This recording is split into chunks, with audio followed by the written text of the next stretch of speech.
Colorado's most controversial politician wants to legalize drugs. Former Congressman Tom Tancredo says the war on drugs is simply not working. 7 News reporter Steve Saunders is live in our newsroom. And Steve, Tancredo says this may be political suicide, but he says the issue is too important to ignore. That's exactly his perspective. Always outspoken. Today was his first ever speech on this topic.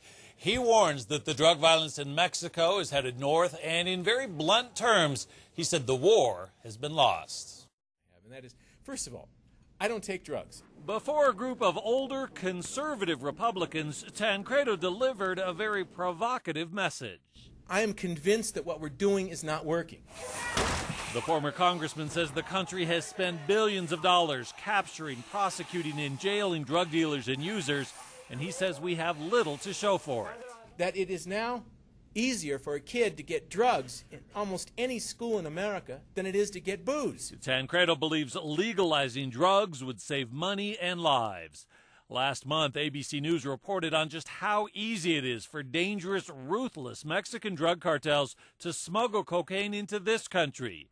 Denver is one of the hub cities for distribution. And if you think it's going to stop there, you're wrong.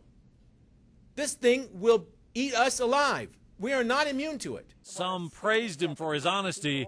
Others say he couldn't be more wrong. Kids will look at that and say, well, hey, you know, it must be all right because it's legal now. For proponents of pot legalization, Tancredo is a welcome, some would say surprising ally. He said it's political suicide. Do you believe that? I disagree. Okay.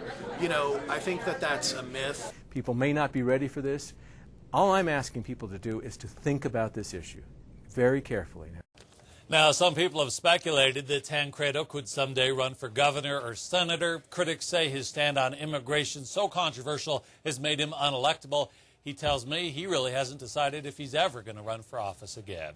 In the newsroom, Steve Saunders, 7 News. Thanks, Steve. One other note here. Tom Tancredo says he would like individual states to approach drug legalization in their own way, and then other states, he says, could see what works and what doesn't.